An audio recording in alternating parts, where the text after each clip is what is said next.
गांव की पुरानी कच्ची गली के आखिर में एक छोटा सा मकान था। मकान ज्यादा बड़ा नहीं था, लेकिन उसकी रसोई हमेशा भरी रहती थी, महक, हंसी और चूल्हे की चटकती हुई आवाज से। उसे सब रात की रसोई कहते थे। ये रसोई सिर्फ घर वालों के लिए नहीं थी।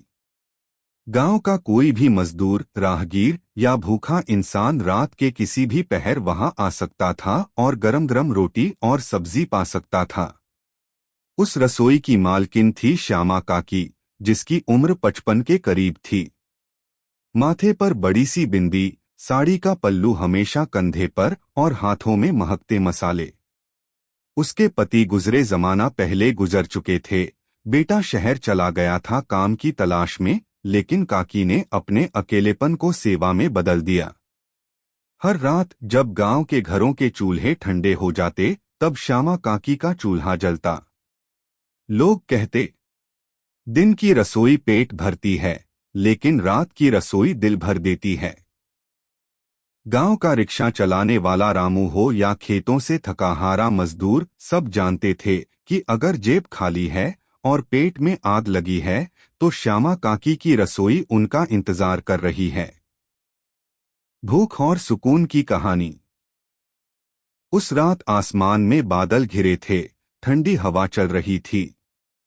गांव की सड़क पर एक अनजान यात्री आया। उसके कपड़े मैले थे और चेहरे पर थकान साफ दिख रही थी। उसने गांव वालों से पूछा, भाई, कहीं मुझे खाने को मिल जाएगा? तभी किसी ने इशारा किया, अरे, सीधा उस गली में चले जाओ।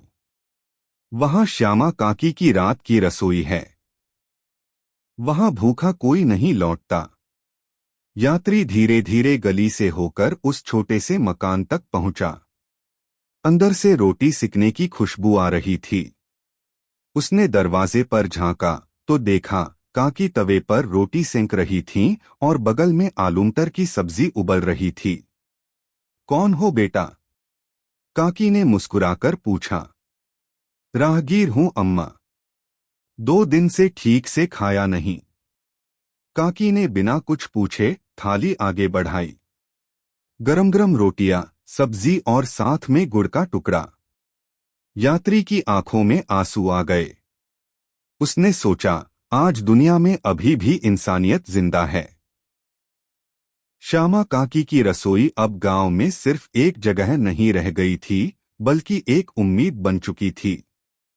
जिस तरह आसमान में चांद निकलने पर अंधेरा कुछ हल्का लगता है, उसी तरह गांव में कोई भूखा इंसान जब इस रसोई तक पहुंचता, तो उसकी भूख और दुख दोनों हल्के हो जाते। उस रात जब वह अनजान यात्री भरपेट खाना खाकर आशीर्वाद देकर चला गया, तभी दरवाजे पर एक और साया दिखाई दिया। यह कोई और नहीं बल्कि रामू रिक्शेवाला था। रामू की कहानी। रामू दिन भर रिक्शा चलाता। सूरज ढलने के बाद भी कई बार उसे शहर से गांव तक लोगों को छोड़ना पड़ता। किराया तो कभी पूरा मिलता, कभी आधा, और कई बार तो लोग कहकर चले जाते, कल दे देंगे, लेकिन कल कभी नहीं आता। रामू की बीवी और 2 छोटे बच्चे थे। घर का खर्च किसी तरह चलता, लेकिन कई दफा रात का खाना नसीब नहीं होता। ऐसे समय में श्यामा काकी की रसोई ही उनका सहारा थी। उस रात रामू बोला, काकी, आज तो 2 रोटियां अपने हाथ की दे दो। बच्चों को घर ले जाऊंगा। श्यामा काकी ने हंसते हुए कहा, अरे पगले, सिर्फ 2 ही क्यों? थैली खोल। तेरे बच्चों का भी हक है और तेरी बीवी का भी। रामू की आंखें भर आईं। उसने थैली फैलाई और काकी ने उसमें 4 गरम गरम रोटियां, सब्जी और गुड़ डाल दिया। रामू जाते जाते बोला, काकी, आप न होती तो हम जैसे गरीब तो शायद भूख से ही मर जाते। काकी ने धीरे से कहा, रामू, रोटी इंसान को सिर्फ पेट से नहीं, दिल से भी जिंदा रखती है। जब तक हाथ चलते हैं, मेरी रसोई जलती रहेगी। मीना की आहट। गांव की ही एक और औरत थी, मीना।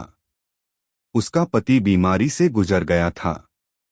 वह अकेले अपने 2 बच्चों को पाल रही थी। गांव में लोग तरह तरह की बातें करते, लेकिन मीना दिन भर खेतों में काम करके बच्चों के लिए कुछ न कुछ जुटा लेती। उस रात अचानक तेज बारिश शुरू हो गई। बिजली भी चली गई थी। काकी ने चूल्हे के पास दीपक जला लिया था। तभी दरवाजे पर दस्तक हुई। काकी ने दरवाजा खोला तो देखा भीगी हुई मीना खड़ी थी। हाथ में मिट्टी से सना एक टोकरी और आंखों में थकान। काकी, आज खेत में काम मिला था, लेकिन मजदूरी गेहूं के दानों में दी। अभी पीसकर आटा बनाने में समय लगेगा। बच्चों को बहुत भूख लगी है। काकी ने बिना देर किए मीना को अंदर बैठाया। 2 कटोरी दाल गरम की और रोटियां सेंककर उसके आगे रख दी। मीना थाली देखते ही रो पड़ी। काकी, आप तो माँ जैसी हो। जब जब लगता है कि भगवान ने हमें छोड़ दिया, तब तब आपकी रसोई में आकर लगता है कि भगवान यहीं बैठा है। श्यामा काकी भी भावुक हो गई। उसने मीना के सिर पर हाथ रखा और बोली, बेटी, भगवान कहीं बाहर नहीं, इंसान के पेट में है। जब उसका पेट भरता है, तभी भगवान भी मुस्कुराता है। गांव में चर्चा। धीरे धीरे यह रसोई सिर्फ गांव तक सीमित नहीं रही। आसपास के कस्बों में भी लोग सुनने लगे कि एक बुजुर्ग औरत है जो रात के किसी भी पहर भूखों को खाना खिला देती है। कुछ लोग मजाक उड़ाते, अरे ये सब दिखावा है। तो कुछ कहते, इतनी गरीब औरत खुद क्या खाएगी अगर सबको खिलाती जाएगी। लेकिन काकी पर इन बातों का कोई असर नहीं होता। वह जानती थी, लोग चाहे जो कहें, भूखा इंसान जब रोटी खाकर जाता है तो उसका आशीर्वाद ही सबसे बड़ी दौलत है।